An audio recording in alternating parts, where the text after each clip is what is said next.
we have this third election coming up now, which is Teresa May calling a snap election. And that's because, you know, we're told that that's because she's absolutely guaranteed a victory. But no, I'm not of that mind at all, because this might not go the way they plan.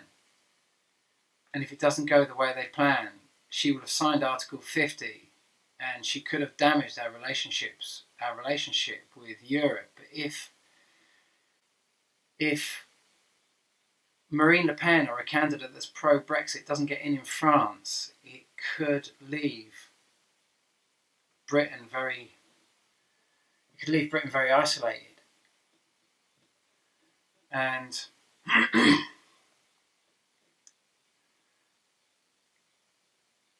and that's a very realistic scenario, you know.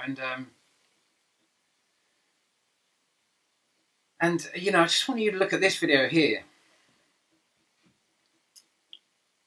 That's a scene of Margaret Thatcher collapsing. It's 1982.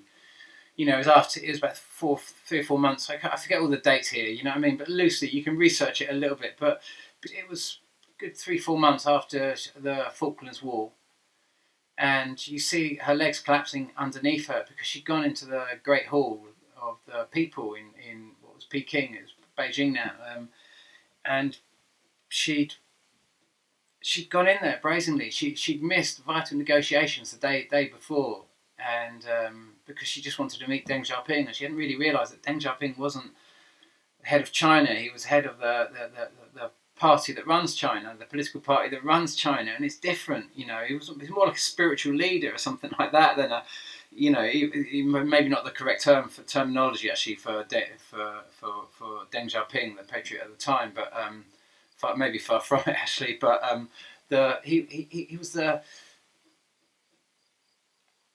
you know, sits in a high position. He's the head of the party, not the country. You could argue the same thing, but the actual decisions of the country are made by those heads of state.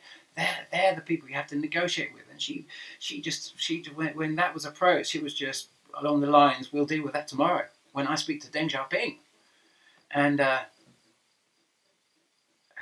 she kind of missed it. And by the time she turned up to meet Deng Xiaoping, it was all decided. It was over with.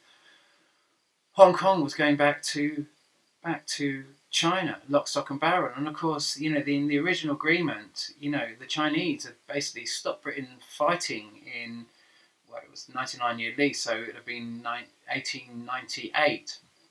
In the lead up to that, you know, that they'd suddenly said, look, hey, why don't you just have Hong Kong forever? That's right, forever. And we'll stop fighting. We want to trade. You want to trade. You know, this just seems crazy. We're just going to go into war. It's not good for you. It's not good for us. You know, we're willing to let you have that forever if you'll stop fighting. And to sweeten the deal, we'll give you 10 times more land as well, which was the new territories, on a 99-year lease, just to keep you calm, and so you know we're all on the same side, blah, blah, blah, blah. And of course, it completely and utterly destroyed Britain's war antics. You know, the Chinese more than knew how the British negotiated, so they found ways around our kind of warring. You know, when we go into war, we really aren't we aren't pleasant, which is probably why we had such a strong empire. And it was Pym who was actually her, I can't remember his first name, Francis Pym or something. He was the one who, he actually saw the actual whole thing with China, and I think he had his eyes on the kind of divorce honeypot anyway. But he also realised what had happened in the Korean War. You know, in the Korean War, we'd seen the Americans enter into the Korean War just when the Koreans were on their knees in 1950, and kind of push the Koreans right back to almost annihilation. And then then of course the Americans entered, and they started started fighting what are now the North Koreans, the communist parties. And of course that's when the Chinese came in. And of course they mostly came in with just pitchforks. They literally sent men in with pitchforks to such a massive volume that they pushed the Americans back. And Americans lost 35,000 lives against men with pitchforks. They just couldn't believe it. Just that amount, you could send that amount of, and no one knows how many Chinese died. There's loads of different figures, but they won't ever release the real figures, so it's just a guesswork. But you can just imagine against what was, you know, modern warfare in that time, big machine guns, all the rest of it, everything, and they weren't a match against men with pitchforks.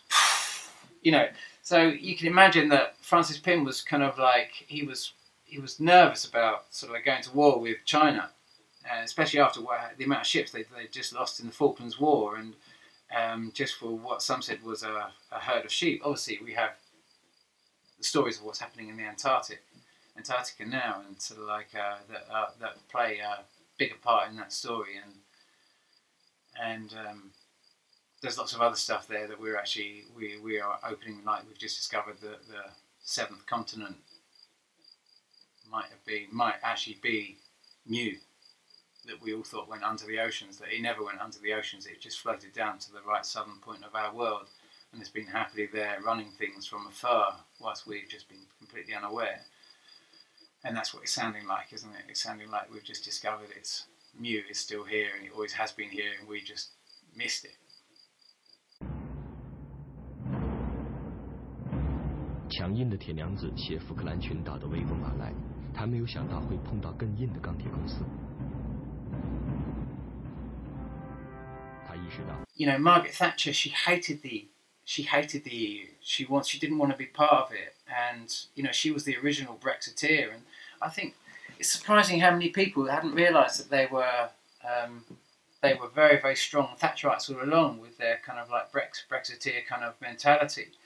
And it could, just listen to this little bit of footage. This was, I forget his name, the foreign minister at the time of that ended her career, Geoffrey Howe. It was the late Lord Stockton, formerly Harold Macmillan, who first put the central point clearly. As long ago as 1962, he argued that we had to place and keep ourselves within the European community. He saw it as essential then, as it is today, not to cut ourselves off from the realities of power, not to retreat into a ghetto of sentimentality about our past, and so diminish our own control over our own destiny in the future. His resignation speech is what destroyed Margaret Thatcher's career, and ultimately that's what ended it. And it's worth just listening. I'm just going to play a little excerpt from this, because if you're a Brexiteer, you want to hear this, because you've got a vote coming up. The Prime Minister's perceived attitude towards Europe is running increasingly serious risks for the future of our nation. It risks minimising our influence and maximising our chances of being once again shut out. We've paid heavily in the past for late starts and squandered opportunities in Europe. We dare not let that happen again. If we detach ourselves completely, as a party or as a nation, from the middle ground of Europe, the effects will be incalculable and very hard ever to correct. I think I'm going to leave it on this and let you decide on, because you've got a vote coming up, and I can't express to you, you know, if we leave Europe, if the EU collapses, there's a lot of superpower disappears off the map, and lots of little vulnerable countries are just sitting there, and you'll be forced to sign a lot of agreements that human rights will have little say.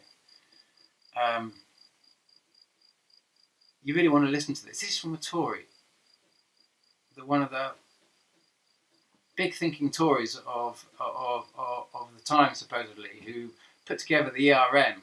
The ERM?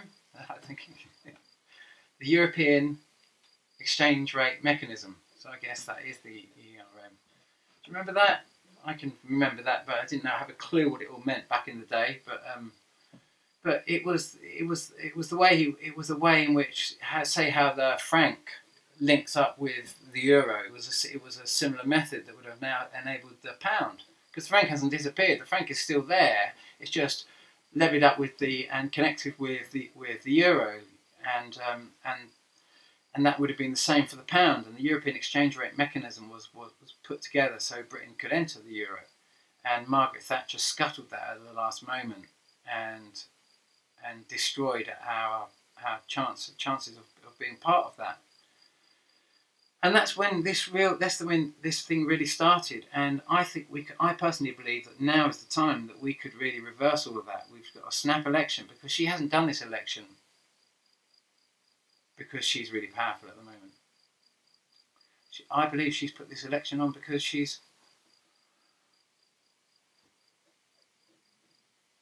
doesn't want to be at the helm if the milk goes sour. If Brexit doesn't happen, she does not want to be at the helm of Britain,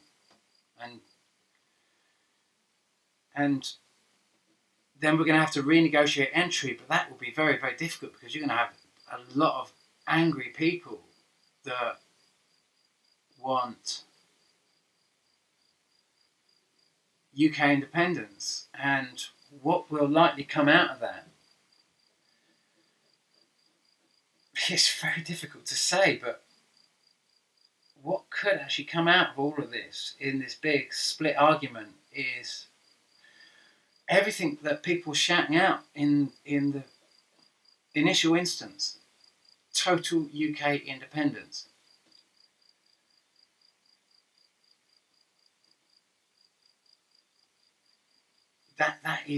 That is, you know, no one knows how this is going to unfold. You know, like I say, we've just seen like America deliver a state, you know, switch on or activate a state-of-the-art defense system in South Korea, and immediately the Russians have just, you know, activated their similar kind of like sophisticated missile defense system, the S-300s or whatever they're called, and probably S-400 or whatever they are. I don't know if there is an S-400. You know, I think there is, or something like that. I can remember hearing those terms battered around in the when the missile defense shields were delivered to Iran when all this began.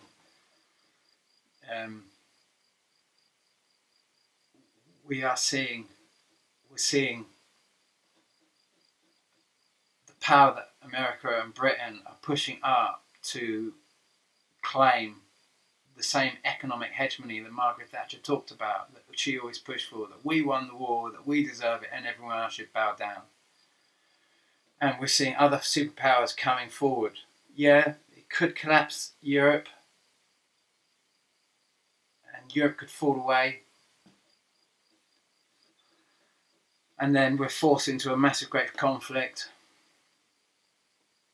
or it might not work. And so we come back to this image.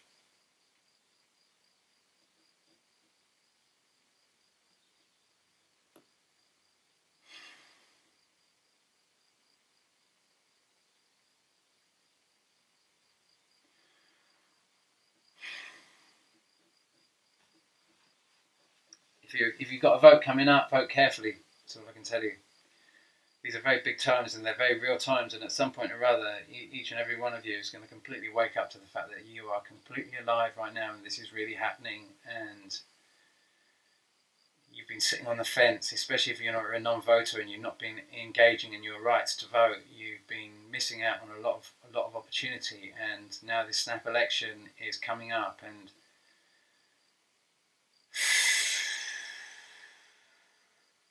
what a difficult situation. What a difficult situation.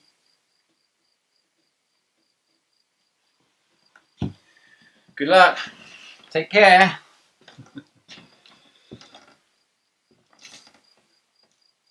I'll get back to you at a later stage if I can ever work out how this is going to go. I think only time will tell, as they say, you know, time will tell.